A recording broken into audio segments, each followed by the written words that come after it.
লক্ষ্মীপুরে ঊর্ধ্বমুখী শসা, গাজর, বেগুন ও চালের দাম। তবে শরীয়তপুরে মাছ, মাংস, সবজির বাজার স্থিতিশীল থাকলেও সংকট রয়েছে ভোজ্য তেলে সয়াবিন তেলের। আরো জানাতে লক্ষ্মীপুর ও শরীয়তপুর থেকে যুক্ত হচ্ছেন সহকর্মী সাইফুল ইসলাম স্বপন ও সাইফুল ইসলাম আকাশ। প্রথমেই চলে যাচ্ছি লক্ষ্মীপুরে। স্বপন, বাজার দর নিয়ে কি প্রতিক্রিয়া ক্রেতা বিক্রেতাদের মাঝে এবং প্রশাসনের মনিটরিং রয়েছে কিনা আমাদের জানাবেন। বুবলি, আপনি যেমনটি জানতে চাচ্ছেন যে আসলে লক্ষ্মীপুরে যে দ্রব্যমূল্যের বাজার দরের কি অবস্থা। আজ রোজার প্রথম দিন, বিশেষ করে লক্ষ্মীপুর অঞ্চলে রোজার পূর্বে যে ক্রেতারা আছে, ক্রেতারা তারা তাদের বিভিন্ন পণ্য কিনে থাকে এবং তারা বেশি করে 1 থেকে 10-15 দিনের খাবার মজুত করে রাখেন। আমরা এই মুহূর্তে রয়েছি লক্ষ্মীপুরে যে কাঁচা বাজারে। এখানকার যে বাজার আমি আপনাকে যদি বলে রাখি যে যেটা গত সপ্তাহে 100 টাকায় 5 কেজি শসা পাওয়া গেল, আজ প্রতি কেজি শসা বিক্রি হচ্ছে 50 টাকা দরে এবং গাজর বিক্রি হচ্ছে 30 থেকে 40 টাকা দরে এবং যে বেগুন রয়েছে, যে বেগুন বিক্রি হচ্ছে 80 টাকা এবং কিছু বেগুন বিক্রি হচ্ছে যে 60 টাকা দরে।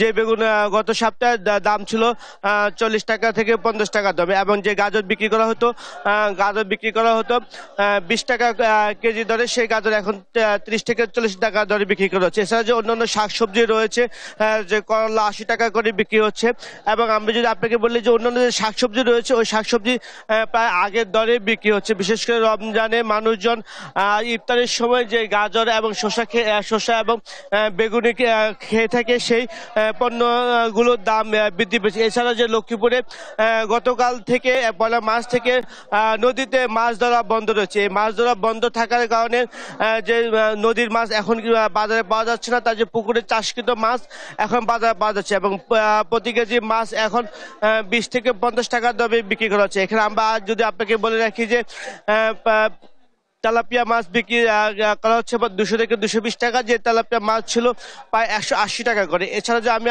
আপনাকে বলে রাখি যে পাঙ্গাস বিক্রি করা হতো গরিবের মাছ হিসেবে, সে পাঙ্গাস 150 থেকে 80 টাকা পাঙ্গাস মাছ বিক্রি করা হচ্ছে প্রায় 200 থেকে 250 টাকা ধরে এবং রুই, কাতল সহ অন্যান্য মাছগুলো প্রায় 50 থেকে 30 টাকা করে দাম বৃদ্ধি পেয়েছে। আরেকটু আমি আপনাকে বলে রাখি যে এখানকার যে মুদি দোকানের যে মালামাল রয়েছে, বিশেষ করে যে পেঁয়াজ, দেশি পেঁয়াজ 40 টাকা করে বিক্রি করা হতো, সেই পেঁয়াজ আজ বিক্রি হচ্ছে 45 টাকা করে কেজি এবং যেটা ইন্ডিয়ান পেঁয়াজ সেটা 85 টাকা করে বিক্রি হচ্ছে, যেটা গত 3 থেকে 4 দিন আগেও বিক্রি করা হতো 50 টাকা করে দেরি। এছাড়া যে বাজারে অন্যান্য চাল রয়েছে, চালগুলো প্রায় আগের দরে রয়েছে, শুধু মিনিকেট বস্তাপ্রতি 100 টাকা করে বৃদ্ধি পেয়েছে। এ ছিল লক্ষ্মীপুর থেকে দ্রব্যমূল্য বাজারের সর্বশেষ খবর। আমরা এই মুহূর্তে চলে যাব শরীয়তপুরে রয়েছেন আমাদের সহকর্মী আকাশ আমাদেরকে জানাবেন যে শরীয়তপুরের দ্রব্যমূল্যের বাজারের কিভাবে কি হচ্ছে।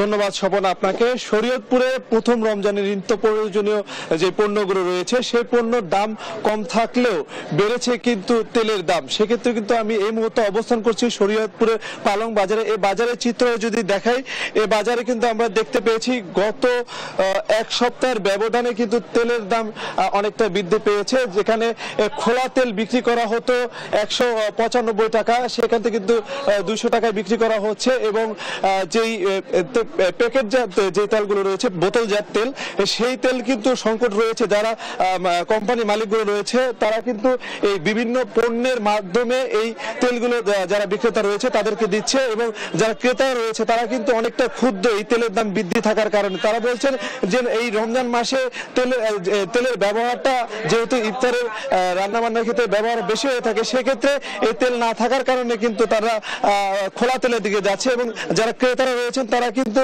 বলছেন তাদের স্বাস্থ্য যে ঝুঁকি, সেই ঝুঁকিতে তারা রয়েছে। আমরা একজন বিক্রেতার সাথে কথা বলার চেষ্টা করবো আসলে এই তেল কেন পাওয়া যাচ্ছে না এবং তেলের দাম এত বৃদ্ধি কেন। আমাদের এখানে শরীয়তপুর বাজারে প্রায় দোকানে 5 লিটারের কোনো তেল নাই।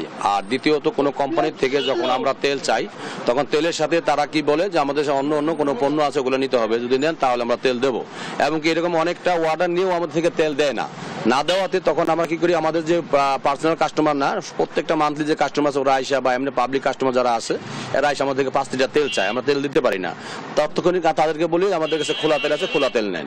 তো খোলা তেল তারা যখন আমরা বলি তারা খোলা তেল নেয় না, অনেকে খোলা তেল খায় না, যার জন্য নেয় না। এবং কি আমাদের বাজারে যে সমস্ত তেলগুলো বর্তমানে 2 লিটার 1 লিটার আছে, এগুলো সমস্ত তেলগুলো হচ্ছে সুপার নাম্বার 1 তেল। আমাদের যে মাহাজন থেকে কিনি সেগুলো তেল নাই, ওই মাহাজন থেকে তেল কিনতে গেলে তারা বলে তেল নাই। এই পরিস্থিতিতে আমরা আছি। এখন তেলের জন্য আমাদের বাজারে খুবই একটা সমস্যা, কাস্টমারদের সাথে আমাদের অনেক সময় কথা কাটাকাটি হয়ে যায়। কি করব, তখন তাদেরকে বুঝ দিতে হয় যে ভাই আমাদের তেল নাই, তেল পাচ্ছি না, কোম্পানি আমাদের সাথে এই ধরনের কথা বলতেছে, এই ব্যাপার। আমাদের তেল যদি নেন তাহলে ওই পণ্য নিতে হবে। তো পণ্যর কথা বলে তারা যদি না নেয় তারা তেল দেয় না। এই পরিস্থিতি আমরা আছি এখন। জি, শুনছিলেন এখানকার একজন বিক্রেতার কথা। পাশাপাশি আমরা ক্রেতাদের সাথে কথা বলেছি, তারা যেটি বলেছে রমজান মাসে যেখানে দাম কম থাকার কথা সেখানে তেল পাওয়াই যাচ্ছে না, সে কিন্তু তারা উদ্বেগ হয়ে রয়েছে। এই ছিল শরীয়তপুর থেকে নিত্য প্রয়োজনীয় বাজারের সর্বশেষ। স্বপন এবং আকাশ, আপনাদের দুজনকে ধন্যবাদ।